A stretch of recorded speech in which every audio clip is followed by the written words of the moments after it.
দুনিয়া যতই সাজাও বান্দা মনে রাখো তুমিও থাকতা না, দুনিয়াও থাকতো না। তুমিও যেমন মৃত্যু হবে, এই কায়নাতেরও মৃত্যু হবে। এই দুনিয়ার প্রত্যেক মানুষের মৃত্যু হলে সেটারে মৌত বলে, আর একদিন গোটা সৃষ্টি জগতের মৃত্যু হবে সেটারে কিয়ামত বলে।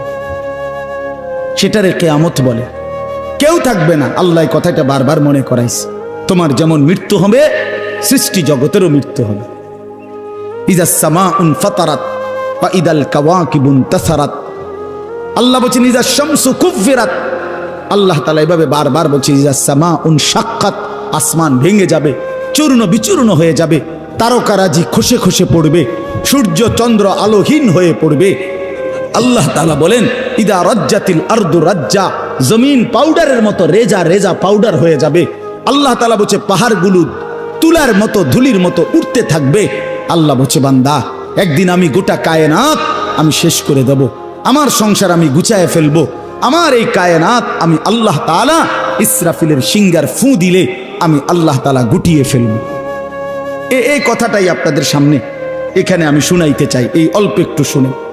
আল্লাহ তাআলা এখানে এই কথাটাই তুলে ধরছেন কোরআনের বহু সূরায়, যে বান্দা এই সৃষ্টি জগৎ একদিন থাকবে না, কিয়ামত হবে, একদিন ইসরাফিল ফু দিবে। ইসরাফিল যেদিন ফু দিবে, কোরআনে এই বর্ণনাটা দুই ভাবে আছে। একটা হলো ইসরাফিল প্রথমবার ফু দিবে, আরেকটা হলো ইসরাফিল দ্বিতীয়বার ফু দিবে। ইসরাফিল মোট দুইবার ফু দিবে। প্রথমবার ফু দিলে জমিনের মধ্যে ভূমিকম্প শুরু হবে। আল্লাহ বলেন এই ভূমিকম্পটা গোটা পৃথিবী একসাথে, আমার সৃষ্টি পুরাটা একসাথে নড়বে। ইন্না জালজালাতাস সাআতি শাইউন আযীম। আল্লাহ বলেন বান্দা দুনিয়ায় বহু ভূমিকম্প তুমি দেখছো, তবে মনে রেখো কিয়ামতের ভূমিকম্প, ইসরাফিল ফু দিলে প্রথম যে ভূমিকম্প হবে, কিয়ামত সংঘটিত হওয়ার জন্য, গোটা সৃষ্টিটা ভেঙে চুরে যাওয়ার জন্য, সেটা হবে বড়ই ভয়ানক। সেটা বড়ই ভয়ানক। ইয়াউমা তারাউনাহা তাদহালু কুল্লু মুরদিআতিন আম্মা আরদাআত।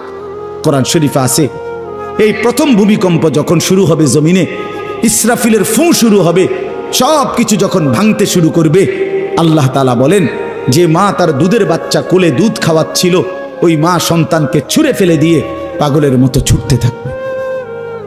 ওয়াতাদাউ কুল্লু যাতি হামলিন হামলাহা, যে মায়ের পেটের বাচ্চা 10 মাস পূর্ণ হয়ে গেছে, এই আর ঘন্টা 2-4 ঘন্টা পরে বাচ্চাটা প্রসব হবে।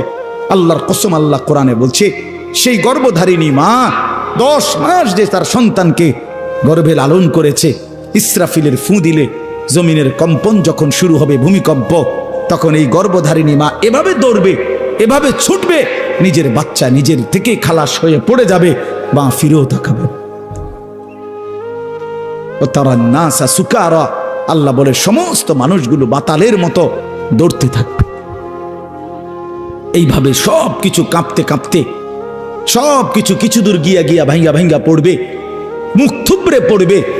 তো আল্লাহ রাসূল সাল্লাল্লাহু আলাইহি সাল্লাম বলেন সমস্ত কিছু এই সৃষ্টি জগতের যা আছে আল্লাহ ব্যতীত সব কিছুই প্রথম ফুঁয়ের পরে কাঁপতে কাঁপতে ভূমিকম্পের মতো হয়ে জমিনের তলদেশে চলে যাবে। মাটির উপরে তখন একটি সুতা আর থাকবে না, আর কিছুই না। এই হলো কিয়ামত, প্রথম ফু, প্রথম ভূমিকম্প। নির্দিষ্ট একটা সময় পরে আবার আল্লাহ তাআলা ইসরাফিলকে জীবিত করে আবার বলবেন আরেকটা ফু দাও, একটি নির্দিষ্ট সময় পরে। সেই সময়টা কতদিন? হাদিসের একটি বর্ণনা থেকে, নবীজির একটা বর্ণনা থেকে মুহাদ্দিসিনে কেরাম বলছে এই দ্বিতীয় ফু আর প্রথম ফুর মাঝখানে, প্রথম ফুতে সব কিছু যখন কবরে চলে যাবে, তখন হতে পারে দ্বিতীয় ফু দিতে দিতে মাঝখানের সময় 40,000 বছর। আমার বন্ধু, আমার বাপ, আমার ভাই, রাত হইছে, কষ্ট সবাই করতেছেন, এতটুকু তো ভাবেন সর্বশেষ যেই লোকটা কবরে যাবে, শেষ হতে পারে তাকে কবরেই থাকতে হবে 40,000 বছর। তো এখন যারা মরতেছে তারা কবরে আছে আজকে কত বছর? নবীজি সাল্লাল্লাহু আলাইহি সাল্লামের জামানায় যারা মারা গেছে তারা আজকে কতদিন কবরে? ওই নূহ আলাইহিস সালামের জামানায় যারা মারা গেছে তারা আজকে কতদিন কবরে? ভেবে দেখেন। আচ্ছা, এই শেষ লোকটাই যদি 40,000 বছর থাকতে হয়, আর যদি কবরের আযাব হয়, তার কি পরিমাণ কষ্ট পাবে সে, কি পরিমাণ কষ্ট পাবে। আল্লাহ রাসূল সাল্লাল্লাহু আলাইহি সাল্লাম বলেন, কবরের প্রথম শাস্তিটা কি? কোন ব্যক্তি যখন কবরের প্রশ্নের জবাব দিতে পারবে না, তখন আল্লাহর পক্ষ থেকে ফেরেশতাদেরকে বলবে, কাযাবা আব্দি, আমার বান্দা মিথ্যা বলেছে। ফাআফরিশুহু মিনান নার ওয়ালবাসুহু মিনান নার ওয়াফতাহু লাহু বাবান ইলান নার। আল্লাহ বলবে ফেরেশতাদেরকে, ফেরেশতারা আমার এই নাফরমান বান্দার কবরের মধ্যে জাহান্নামের বিছানা বিছিয়ে দাও, আগুনের পোশাক পরিয়ে দাও, আর জাহান্নাম বরাবর তার জন্য একটা দরজা খুলে দাও। এরপরে নবীজি বলছেন, ফেরেশতারা এই ব্যবস্থাপনা করে, আল্লাহর কসম বাফ, নবীজি বলছেন ফেরেশতারা যখন চলে যাবে, এই আগুনের বিছানা বিছাইয়া, আগুনের পোশাক পরাইয়া, আর জাহান্নামের দরজা খুলে দিয়ে যখন কবরে রেখে এই নাফরমানকে রেখে যাবে, তখন আল্লাহ নবী সাল্লাল্লাহু আলাইহি সাল্লাম বলেন, প্রথম মুহূর্তেই ফেরেশতা চলে যাওয়ার সাথে সাথে মাটি ডান দিক থেকে এই নাফরমানকে একটা চাপ দিবে, বাম দিকে ডান পাশের হাড্ডি পাঁজর ভাঙ্গা বাম দিকে চলে যাবে। বাম দিকের মাটি ডান দিকে চাপ দিবে, তো বাম দিকের হাড্ডি পাঁজর ভাঙ্গা ডান দিকে চলে আসবে।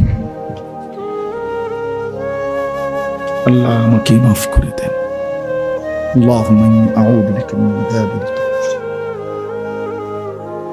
নবী সাল্লাল্লাহু আলাইহি সাল্লাম 5 ওয়াক্ত নামাজের পরে, আল্লাহর কসম বন্ধু, প্রতিদিন 5 ওয়াক্ত নামাজের পরে নবীজি কবরের আযাব থেকে পানাহ চাইতেন, প্রতিদিন। হযরত উসমান রাদিয়াল্লাহু তাআলা আনহু কবরের সামনে দাঁড়াইলে এই পরিমাণ কাঁদতেন, হাত্তা ইয়াবুল্লা লিহিয়াতাহু। হাদিসে আছে কিতাবে যে তার দাড়িগুলো ভিজে ভিজে যাইত, দাড়ি ভিজে যাইত, এই পরিমাণ কাঁদতেন কবর দেখলে। এরপরে তো সামনে ভাইয়া, বিষয়টাকে হালকা মনে করেন না। বাবারা আমার, ছেলেরা আমার, বিষয়টাকে দোস্ত আমার, হালকা মনে করেন। এই বেনামাজি জিন্দিগি কষ্ট পাইবেন, এই বেহায়ার জিন্দিগি কষ্ট পাইবা বাপ। আমি বলছিলাম আরেকটা কথা আল্লাহ নবী বলবে, একটা কথা তো আল্লাহ বলছে, বান্দা আমি আর কতবার বললে, কেমনে বললে, আমি এর চাইতে দামি আর কোন কথা নাজিল করলে তুমি আমারে মানতা। আর নবীজি বলবে হাসরের ময়দানে, নবী বলবে, উম্মত তুমি জানো, হাদিসের তাফসীরের মধ্যে আছে, প্রত্যেক ব্যক্তি, আল্লাহ বলছে নবীকে, আমাদের নবী সাল্লাল্লাহু আলাইহি সাল্লামকে, বন্ধু আপনারে সামনে রাইখা আপনার উম্মতের আমল নামা আমি আপনারে সামনে রাইখা খুলমু। নবী সাল্লাল্লাহু আলাইহি ওয়াসাল্লাম যখন উম্মতের আমল নামা খুলে দেখবে, খোদার 365 দিনে কোনো দিন ফজরের নামাজের সেজদা নাই, 30 বছর সুদের ব্যবসা করছে, 50 বছর মিথ্যাই বলে গেছে, হারাম রোজগারি করেছে, 30 বছর যাবত মহিলাটা কোনো পর্দা করে নাই, ঘরের মধ্যে কোনো দিন শরীয়ত বলতে কিছু নাই। আল্লাহর নবী সাল্লাল্লাহু আলাইহি সাল্লাম তখন বলবে, উম্মত তুমি জানো আমি 23টা বছর অনবরত তোমার জন্য কেঁদেছিলাম। আমি সেই নবী, যে নবী সারা রাত এশার নামাজের পরে দাঁড়াইছি ফজরের আজান পর্যন্ত, এক দাঁড়ানোতে চোখের পানি ফেলে উম্মতের জন্য দোয়া করছিলাম। আল্লাহ রসুলের স্ত্রী আম্মা জান আয়েশা বলছেন, নবী এই পরিমাণ কাঁদছে, এতটা লম্বা দাঁড়ায় ছিল উম্মতের জন্য, হাত্তা তাওয়াররামাত কাদামাহু, 2টা পাও ফুলে ফুলে গেছে। আল্লাহ নবী বলবেন, উম্মত আমি 23 বছর কাঁদছি রে, প্রতিটা রাত কেঁদেছি, দিন কেঁদেছি। আমি এই পরিমাণ, পিঠটা খুলে দেখাবে চাদর সরিয়ে, আমার উম্মত আমার পিঠটা দেখো, তায়েফের পাথরের আঘাতে আমার পিঠ কি পরিমাণ ছিদ্র ছিদ্র হয়ে গেছে। আমি সেই নবী, যে নবী তোদের জন্য পেটে ক্ষুধার কষ্টে পাথর ভাঙছিলাম 2টা। আমি উহুদের ময়দানে দান দান শহীদ করে রক্ত মাখা শরীর নিয়ে বেহুশ হয়ে লম্বা সময় পড়েছিলাম। আমার ঘরের চুলায় 3 মাস, হাদিসে আছে আম্মা জান আয়েশা বলছেন, নবীজির ঘরে আমরা 9 জন বিবি, উনি বলছে আল্লাহর কসম 3 মাস, কোনো দিন টানা 3 মাসে কোনো দিন আমাদের ঘরের চুলায়, 9 জন বিবির ঘরে কারো ঘরের চুলায় কোনো দিন আগুন জ্বলে না। 3 মাস খেজুর আর পানি দিয়ে আমরা জিন্দেগি কাটাইছি। আল্লাহ নবী বলবেন, উম্মত তাহলে এত কাঁদলাম কার জন্য, এত রক্ত ঝরাইলাম কার জন্য, পেটে পাথর বাঁধলাম কার জন্য, বিনিময়ে এটা কি আমল নামা নিয়ে আসছো? ছেলেরা বলো ভাই, একটা ছেলে বলো রাসূলুল্লাহ সাল্লাল্লাহু আলাইহি ওয়াসাল্লামের সুপারিশটা একটা মামুলি ব্যাপার? রাসূলুল্লাহ সাল্লাল্লাহু আলাইহি ওয়াসাল্লাম বলবে, উম্মত এটা কি আনলা? আমি এই আমল নামা নিয়া আমার মতো এত বড় শ্রেষ্ঠ রাসূলের উম্মত তুমি, আমি মালিকের সামনে দাঁড়ামু কেমনে, এটা দেখামু কেমনে? আরে চেয়ারম্যান ভাই, আপনি কেমনে দেখাইবেন? আপনার অনুসারী যদি, আপনার অঞ্চলের একজন মানুষের যদি পুরাটা পৃষ্ঠার মধ্যে 110টা মামলা থাকে, আপনি তার জন্য কেমনে নেবেন? আপনি একজন উপরস্থ পদস্থ কর্মকর্তার কাছে আপনি কিভাবে সুপারিশ করবেন? বেটা তোর তো কিছুই নাই বেটা, শুধুই অপরাধ আর অপরাধ ছাড়া। তো এই বেচারা লজ্জিত হবে কিনা বলেন না কেন? তো নবী সাল্লাল্লাহু আলাইহি সাল্লাম বলবেন, উম্মত তুই আমার মতো শ্রেষ্ঠতম রাসূলের মাথাটা তো ছোট করে ফেললি, তুই তো আমার উম্মত, তুই এটা কি আনলা? আমি কেমনে দেখাবো এটা আমার মালিকের সামনে যে রব্বুল আলামিন এটা আমার উম্মতের আমল নামা?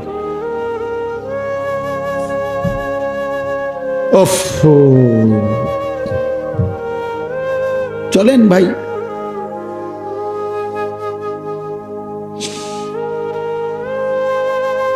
এই জন্য দোস্ত আমার, বন্ধু আমার, আমি দিবানিশি এই চিৎকার চেঁচামেচি করি, এই আহাজারি আমার অনেক দিনের। মুসলমানের সন্তান ফিরবে, নওজওয়ানরা ফিরবে, মুসলমানের যুব সমাজ নামাজ পড়বে, আল্লাহরে চিনবে, এটাই আমার স্বপ্ন, এ আমার দিলের তামান্না। কারো প্রতি আলহামদুলিল্লাহ এখন আর দিলে শত্রুতা রাখি না, কারো বিরোধিতা, কারো প্রতি হিংসা করার কোনো সময়ও নাই, বিশ্বাস করেন, একদম সময় নেই, সময়ই তো না। আমি জুমার নামাজ পড়াইছি ঢাকা মোহাম্মদপুর আদাবর, আমার জুমা, ওইখান থেকে আমি জুমার পরে রওনা দিয়া মাগরিবের পরে রোয়াচালা বয়ান করছি, এশার একটু পরে ওই মুসাগারা বয়ান করছি, এরপরে এখানে এসে বয়ানে বসছি, শুধু অজু করছি, শুধু অজু, শুধু সময় বাঁচানোর জন্য মসজিদের খানাটা খাই নাই, হোটেলে, পথের একটা হোটেলে মদনপুর পার হয়ে আসা অল্প কটা ভাত খাইছি। এটা বলার উদ্দেশ্য হলো কেরামতি বুজুর্গি বুঝানো না, আল্লাহর কসম বুঝানো হইল এই কথার ফিকির যে কাউরে প্রতিপক্ষ ভাববার কোনো দরকার নেই, কোনো দরকার নেই। আল্লাহ আমাদের সবাইকে বুঝ দান করেন। প্রতিটা ছেলের প্রতি আমার অনুরোধ, বাবা তুমি নষ্ট হইও না, তুমি বরবাদ হইও না। এক বন্ধুর খপ্পরে পইরা, একটা সামান্য মোবাইলের খপ্পরে পইরা, একটা দুষ্ট নারীর খপ্পরে পড়ে, মেয়ের খপ্পরে পড়ে চরিত্রহীন হইও না, চরিত্রহীন। আল্লাহ তাআলা মানুষকে যেই চাহিদা দিছে সেটা পূরণের বৈধ ব্যবস্থাও দিছে। মানুষকে আল্লাহ তাআলা তৃষ্ণা দিয়েছেন, তো তৃষ্ণা নিবারণের জন্য পবিত্র হালাল পানীয় আল্লাহ তাআলা দিয়েছেন।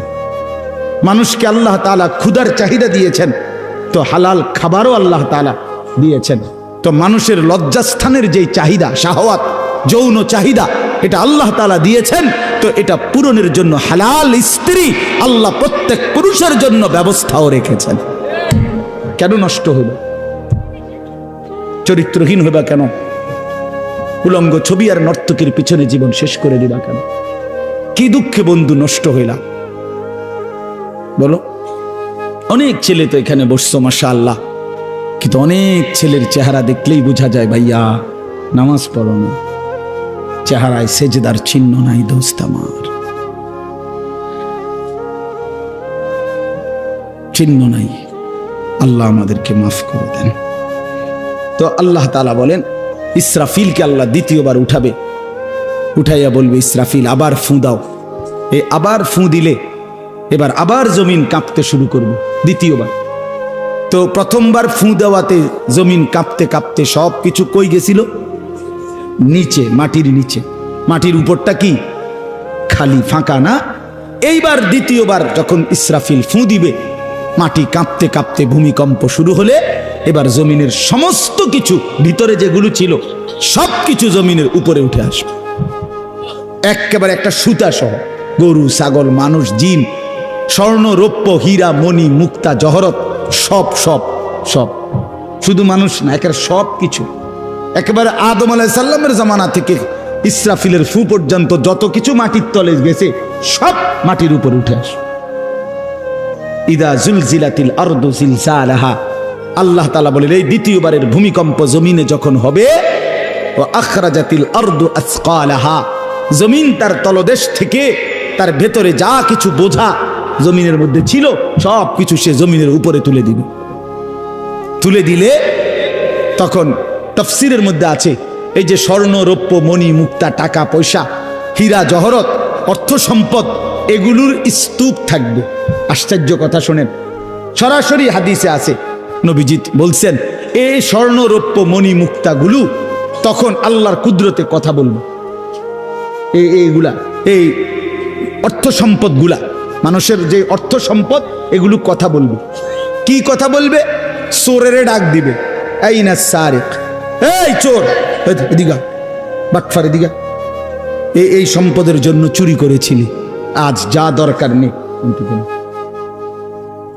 আইয়ুহাল কাতি, এই ডাকাত, এদিকে এখান থেকে নে, এই সম্পদের জন্য ডাকাতি করছি, নে এখন নে।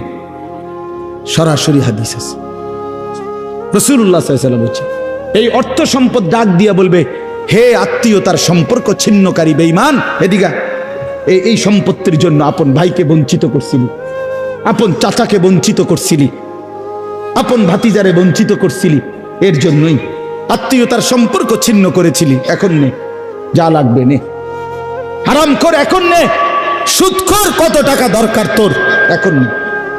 আল্লাহর কসম, মানুষ পাগল হয়ে যাবে, অবাক হয়ে যাবে। আর এটা কি? এই এরপরের আয়াত, ওয়াকালাল ইনসানু মা লাহা, লোকেরা বলবে এটা কি হলো, আরে এটা কি কারবার, এগুলো কথা কয় কেমনে, এগুলো কয় কি, এগুলা মানুষ সব অবাক হয়ে যাবে, বলবে একে অপরে মা লাহা, জমিনের কি হলো, এগুলোর কি হলো, এগুলো কথা বলছে কেন, এগুলো কি বলতেছে এগুলো? অর্থাৎ কেউ তো কিছুই নিবে না, নিবে কিছু, কথা বলেন না কেন কারো কোনো। তো এবার আল্লাহ বলেন ইয়াউমা ইদিন তুহাদ্দিসু আখবারাহা, আল্লাহ বলে বান্দা অর্থ সম্পদগুলো কথা বলছে দেখে অবাক হইলা, এখনো না দেখবা আসল খেলা, এখনো না দেখবা মেন খেলাটা, যে এখন দেখবা তোমার পায়ের নিচের জমিন, তোমার পুরা জিন্দেগির ভালো মন্দ সমস্ত কিছু তোমার সামনে আমি আল্লাহর সামনে বলে দিব। এখন শুনবে, এই জমিন তোমার ভালো মন্দ কথা বলবে।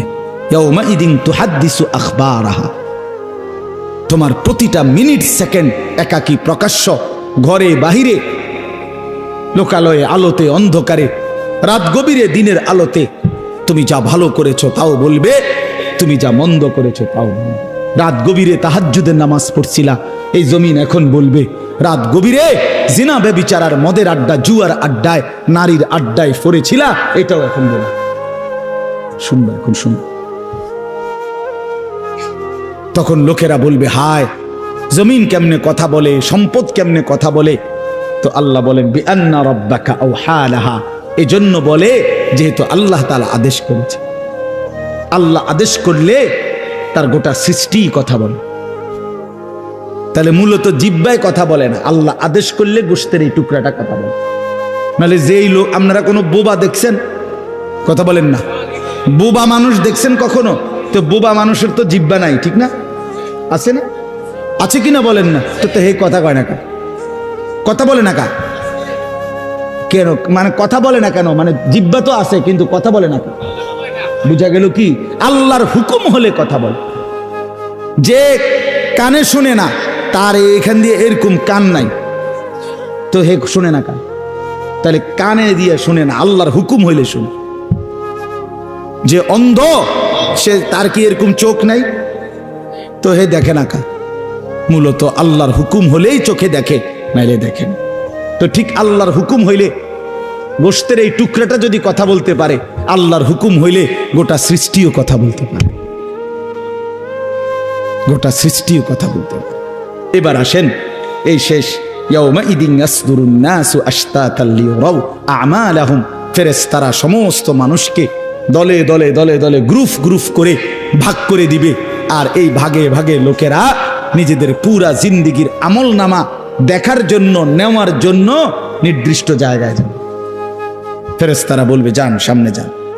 সামনে গেলেই আপনার আমলনামা আপনি আপনার হাতে পাবেন, আপনি পড়বেন, আপনি দেখবেন, যান ওইখানে ফাইল দিতেছে, যান সবাই যান। এই দলে দলে মানুষ যাবে। এইবার আমলনামা যখন হাতে দিবে, আল্লাহ তাআলা বলেন ফামান ইয়ামাল মিসকালা যাররাতিন খায়রান ইয়ারা, এক বিন্দু ভালো যে করেছে সে তাও দেখতে পাবে। ওমান ইয়ামাল মিসকালা যাররাতিন শাররান ইয়ারা, এক বিন্দু মন্দ যে করেছে সে তাও দেখতে পাবে। প্রতি সেকেন্ড, প্রতি ঘন্টা, প্রতি মিনিট, প্রতি মুহূর্ত, প্রতি লামহা, প্রতি জাররা সে দেবে। জাররা এই শব্দটা হলো কোরআনের, এই শব্দটা একটি এতটুকু পরিমাপ তাফসীরের মধ্যে লিখছে লা জিনাতা লাহা, যেটার কোনো ওজন হয় না, মাপলে কোনো ওজন আসে না, এত সামান্য। মানে এটা 100 গ্রামও না, 1 গ্রামও না, 1 গ্রামও না, 1 গ্রামের অর্ধেকও না, অর্ধেকের অর্ধেকও না। এটা অণুও না, পরমাণুও না, এটা ইলেকট্রনও না, নিউট্রনও না, প্রোটনও না, কিচ্ছু না। বিজ্ঞান তো এগুলো ভাগ করছে না, ভাগ করে করে আপনার অণু থেকে পরমাণু, পরমাণু থেকে এখন আরো ভাগ করছে। এই ইলেকট্রন, প্রোটন, নিউট্রন এগুলো ভাগ করতে করতে সূক্ষ্ম থেকে সূক্ষ্ম, সূক্ষ্ম থেকে সূক্ষ্ম বিজ্ঞান বাহির করতেছে। কিন্তু জাররা বলে যেটার কোনো ওজনই নাই, কিচ্ছু নাই, এটা এত সামান্য। মানে তুমি যেটারে কিছুই মনে করো নাই, আল্লাহ বলেন ওইটাই তুমি দেখবে, ওইটাই দেখবে। এই জন্য বাপ আমার শেষ রাত গভীরে এই কথাই, আমরা আমাদের একাকী কিংবা প্রকাশ্য, আমরা আমাদের রাত কিংবা দিন, ঘর কিংবা বাহির আড়াল করবার সুযোগ নেই। সুযোগ আছে ভাইয়া? ছেলেরা কাজেই রাতের 3টায় দুনিয়া ঘুমায়, আল্লাহ ঘুমায় না। অশ্লীল ছবি দেখো না। রাতের 3টায় মা ঘুমায়, বাবা ঘুমায়, মালিক ঘুমায় না। রাতের 3টায় মহল্লাবাসী ঘুমায়, কিন্তু আল্লাহ ঘুমায় না। আলাম ইয়ালাম বিআন্নাল্লাহা ইয়ারা, আল্লাহ বলে বান্দা তুমি জানো আমি কিন্তু সারাক্ষণ তোমাকে দেখি। কতক্ষণ? কতক্ষণ? আল্লাহ দেখেন কখন? সারাক্ষণ। এই জন্য আমরা প্রত্যেকে ইনশাআল্লাহ নিয়ত করি যে আমরা আমাদের আখিরাতকে ভাববো, ফিকির করব। আখিরাতের আশায় গুনাহ ছেড়ে দেন, আল্লাহর নাফরমানি ছেড়ে দেন, হালাল পথে জিন্দেগি চালান। একটু কষ্ট হলেও চলে যান, পার হয়ে যান। ऐसे रहे या वैसे रहे वहां देखना फिर कैसे रहे। বুজুর্গরা বলে এ দুনিয়ায় এমনে থাকো আর এমনে থাকো, কাইট মাইট হইয়া চিত্তিয়া মিত্তিয়া উঠতে লাগা। আসল দেখার বিষয় হলো ওয়াহা কেসে রাহে, সেখানে কেমন থাকবা, এটা হলো দে। এটা শেষ হয়ে যাবে। আজ রাত যার বাসর রাত, তারও ভোর হবে। আজকের রাত যার জেলখানায় ফাঁসির রাত, তার রাতও কি হয়ে যাবে? অট্টালিকার মানুষটাও মরে যাবে, জীর্ণ কুঠিরের মানুষটাও মরে যাবে। কোনোদিন দুঃখ যে দেখে নাই সেই সুখী মানুষটাও কবরে চলে যাবে। কোনোদিন সুখ যে দেখে নাই সেও মরে যাবে। আমিও না, আপনিও না, বাবাও না, সন্তানও না, মাও না, কেউ না, কেউ থাকবে না, কেউ না, কেউ না। আজকে আমরা কবরবাসীদের স্মরণ করে দোয়া করি, এই আগামী 20 বছর 30 বছরের মাথায় আমাদেরকে স্মরণ করে, আমাদেরকে কবরবাসী মনে করে, আমাদের পরবর্তীরা মনে করে। এই না জিন্দিগি? কথা বলেন না, এই না জিন্দিগি? এই জন্য আমরা ইনশাআল্লাহ সবাই মিলে ফিকির করি নিজের ভালো, নিজের কল্যাণ। এতটুকু যদি কারো বিবেক না থাকে ভাইয়া, তো সে বুঝলো কি? এই জন্য নিজের ভালো দেখেন। ওয়ালা তুলকু বিআইদিকুম ইলা তাহলুকা, আল্লাহ বলছে বান্দা নিজেরে নিজে ধ্বংসের দিকে ঠেলে দিও না, নিজের এত বড় ক্ষতি করো না বান্দা। এই পৃথিবী তুমি গেলেও থাকবে। এই আমরা যারা মনে করি, হ্যাঁ অনেক বয়স্ক মাঝ বয়সী লোক আছে, আমি থাকতে যদি আমার জি40 একটু ঘর দুয়ার জাগা জমি দলিল টলিল একটু লাইন ফাইন করে দিয়ে যাইতে না পারি, আমি মরলে তারা কেমনে চলবো কেমনে খাইবো হেবড়া কয় চা দোয়ানে বইয়া বইয়া হেবড়া কেমনে চলবো তারা না চাচা আমনে মরিলে আর পৃথিবীতে কামাই রোজগারি উপার্জন সব বন্ধ হয়ে যাবে আমনেই শেষ কামলা পৃথিবীর শেষ কামলা আমনে মরার পরে মানুষ সব আপনার জিফুত বহন খাইব চা দিয়া ভিজাইয়া না ভাত তরকারি তো নাই আমনে মরলে কি আর ভাত তরকারি আগে দিত আমনে মরলে ইট বালু সিমেন্ট ভাত তরকারি চাল ডাল এটি পৃথিবীর থেকে ফেরেস্তারা নিবে এটি কথা হইল কোনো কথা বলেন এটা কোনো কথা হইল